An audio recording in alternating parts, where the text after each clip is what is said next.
मैं लहसुन प्याज नहीं खा रही हूँ, मैं ऐसी चीज नहीं खा रही हूँ और मैं पूजा कर रही हूँ, लेकिन मेरे पति नहीं मान के दे रहे हैं। तो हमारे घर में नॉनवेज बनता है और हम हनुमान चालीसा का पाठ करते हैं, क्या हमारी पूजा सफल होगी या नहीं होगी? बहुतों के, सभी को सीताराम जय बाबा। तो बहुतों के ये इस बात के कमेंट है कि दीदी हमारे घर में हम हनुमान जी की बहुत ज्यादा पूजा पाठ करते हैं, हनुमान चालीसा का पाठ भी करते हैं और हनुमान चालीसा का संकल्प भी ले रखा है, लेकिन हमारे घर में हमारे घर वाले नहीं मानते हैं। वो अंडा मांसाहारी वगैरह बहुत ही ज्यादा खाते हैं। तो हनुमान जी की कृपा हमारे ऊपर होगी, जो हम हनुमान चालीसा का पाठ कर रहे हैं क्या उसका फल हमें प्राप्त होगा? और दीदी हमने ये भी देखा है कि जब जिस दिन हम हनुमान चालीसा का पाठ करते हैं और वो अंडा वगैरह खा लेते हैं तो हमारे घर में झगड़ा होने लग जाता है, क्या हनुमान जी ये झगड़ा वगैरह करवाते हैं? तो बहुत ही ज्यादा इस चीज के भर भर के कमेंट हैं। तो आज मैं आप सभी के कमेंटों का जवाब लेकर आई हूं मैं आप सभी को। तो देखिए, अगर आप हनुमान जी की पूजा करती हैं बहुत ही ज्यादा और आप हनुमान जी का व्रत भी रखती हैं, हनुमान चालीसा का संकल्प भी ले रखा है और हनुमान चालीसा का पाठ भी करती हैं आप, लेकिन आपके घर में लोग नहीं मानते हैं, अंडा मांसाहारी वगैरह खाए वगैरह, तो देखिए आपको क्या करना है। आप अपनी भक्ति को अपनी को उसे लगातार चालू रखिए, क्योंकि सामने वाले के उससे बिगाड़ने से आपका नहीं बिगड़ेगा। अगर आपकी सास है, आप बहुतों का ये कहना है कि हमारी सास ही हमारा बेकार कर रही है सब कुछ, तो देखिए उनकी कन्नी उनके साथ है और जो आप जो भक्ति तो कर रही हैं, आपके अंदर जो श्रद्धा है वो आपके साथ है।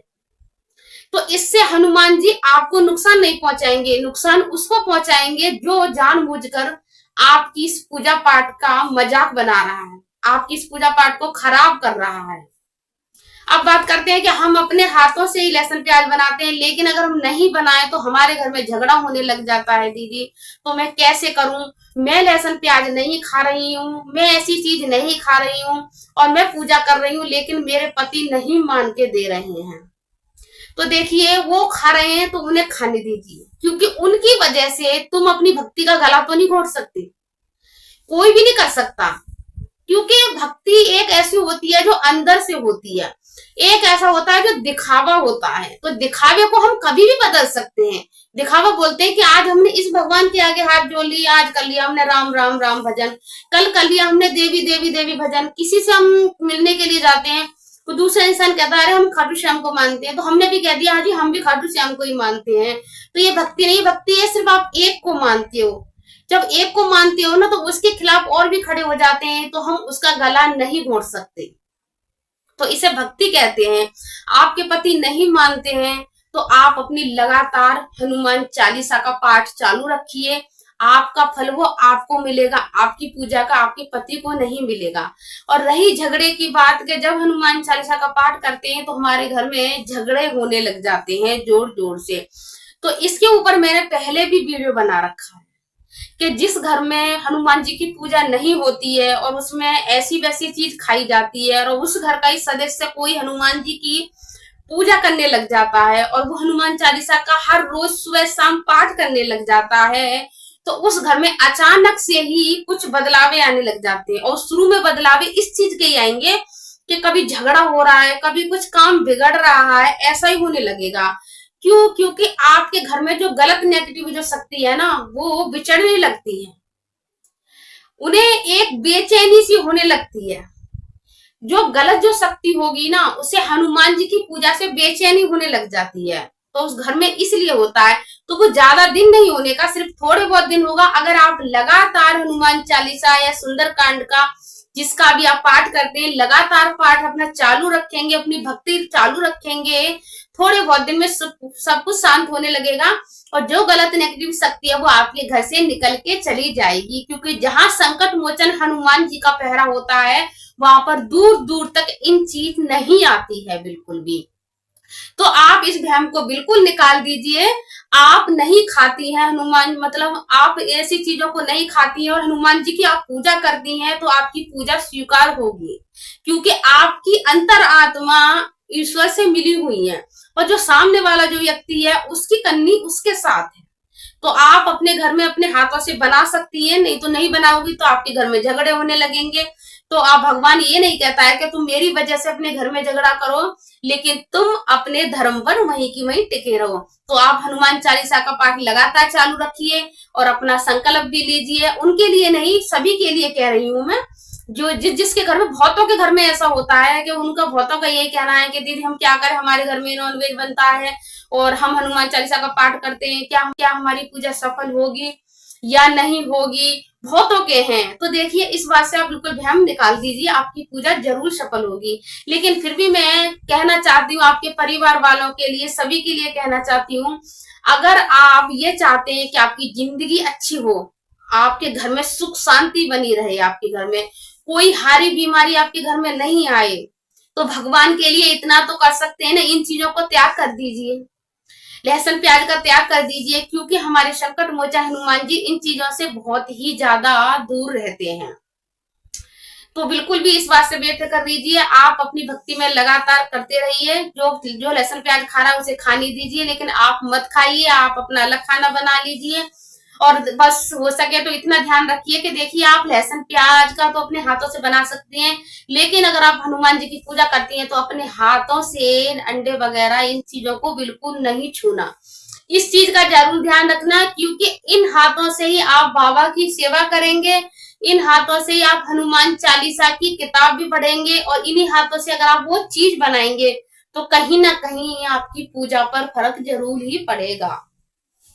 तो इस चीज का ध्यान रखें, आप सिर्फ खाए नहीं उन चीजों को, जो खा रहा है घर में खाने दीजिए, आप अपनी पूजा में हो रही है, पर अपने हाथों से उन चीजों को बिल्कुल मत छूना आप, और देखना आपकी पूजा जरूर स्वीकार होगी। इस चीज का मन में भ्रम कोई मत लाइए कि आप नहीं खा रहे हैं और आपके घर में ये चीज बन रही है तो हनुमान जी आपकी पूजा नहीं स्वीकार करेंगे। नहीं, हमारी पूजा, हमारी भक्ति कभी भी बेकार नहीं जाती है, भविष्य में कहीं ना कहीं आकर वो हमारे आड़े खड़ी हो जाती है। जब भी हमारे ऊपर कोई बुरा संकट, कोई बुरी मुसीबत आती है तो कहते हैं ना, पता नहीं क्या हमने किसी के साथ अच्छा किया था, वो आगे आ गया हमारे। सुना होगा आपने बहुत बड़े बुड्ढों के मुझसे, क्या अच्छा किया करा है, हमारे आगे आ गया। तो हमारी भक्ति आती है, हमारे ईश्वर आते हैं, जो हमारे इष्ट जो होते हैं, जिन्हें हम मानते हैं, चाहे देवी माता है, हम उनका दुर्गा चालीसा का पाठ करते हैं, चाहे शिव जी है, चाहे खाटू श्याम जी, जो भी भगवान है हमारे आते हैं, वो हमारे रास्ते में। जब हमारे ऊपर कोई मुसीबत संकट आती है तो वो दीवार बन के खड़े हो जाते हैं, चट्टान की तरह, जो हमारे ऊपर, अपने बच्चों के ऊपर कभी भी वो मुसीबत नहीं आने देते हैं। तो इस चीज से आप बिल्कुल ही बेफिक्र दीजिए, जो खा रहा है उसे खाने दीजिए, आप अपनी भक्ति पे बिल्कुल भी असर मत पड़ने दीजिए, क्योंकि जिस समस्या आते, आप सभी बहुत लोग परेशान हैं, जो मेरे पास भर भर के इस चीज के कमेंट करते हैं।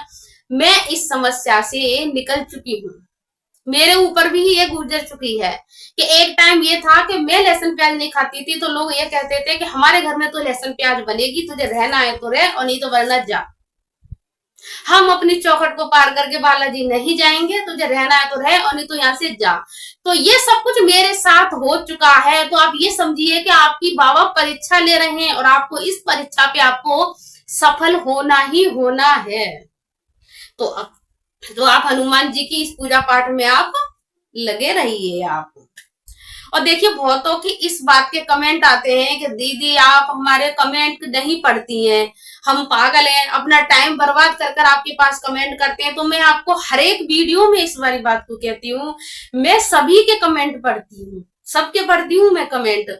और एक सिस्टर ने तो ये कहा है कि दीदी आप हमारा नाम भी लिया करो, तो ठीक है, मैं आपका जरूर नाम लूंगी। तो ये है शिवानी लखनऊ से, जिन्होंने मेरे पास इस बात का कमेंट किया था कि दीदी आप मेरा एक दफे अपनी वीडियो में जरूर नाम लेना। तो शिवानी है ये लखनऊ से, तो ले लीजिए, मैंने देखा आपका नाम ले लिया ना, और इससे आपको ये भी पता चल गया होगा कि मैं सभी के कमेंट पढ़ती हूँ, सभी के कमेंट पढ़ती हूँ। आज सुबह भी मेरे पास एक सुजाता नाम से है, दुबई से मैसेज आया है उनका। तो आप सुजाता जी मेरी इस वीडियो को देखोगे तो सुनोगे तो आप सभी को पता चलेगा कि मैं सभी के कमेंट पढ़ती हूँ, लेकिन मैं वीडियो के ही थ्रू जवाब देती हूँ। और मुझे बहुत अच्छा लगता है, आप लोग मुझे दीदी दीदी कर अपने मन की बात शेयर करते हैं, अपने घर परिवार में जो चल रहा है वो सब कुछ शेयर करते हैं, क्योंकि आप सभी मेरी फैमिली है और मुझे मेरे बाबा ने इतनी अच्छी फैमिली दी है। तो मैं बहुत ही ज्यादा खुश हूँ कि कितने लोग मुझसे जुड़े हुए हैं, जो मुझे अपना मानते हैं, अपनी सारी बातों को मुझसे शेयर करते हैं, तो मुझे बहुत अच्छा लगता है। और मैं सभी से एक बात और कहना चाहती हूँ हाथ जोड़कर, किसी के साथ अगर कुछ अनुभव होते हैं, हनुमान जी के कुछ चमत्कार होते हैं, तो प्लीज जरूर मेरे साथ शेयर करना कमेंट में आकर। इससे है ना बहुत लोगों को आगे हौसला सा मिलता है। जिसे भगवान पर विश्वास नहीं है ना, उसे भी विश्वास होने लग जाता है। तो आप जरूर शेयर करें इस बात को, जिसके साथ हनुमान जी का अनुभव हो रहा है, तो प्लीज जरूर शेयर करना कमेंट में, और मैं उनका नाम लेकर जरूर बताऊंगी आपको। तो जो बाबा का सच्चा भक्त होगा वो कमेंट में सभी को सीताराम जय बाबा लिख के जाएगा। तो मेरी तरफ से सभी को सीताराम जय बाबा की।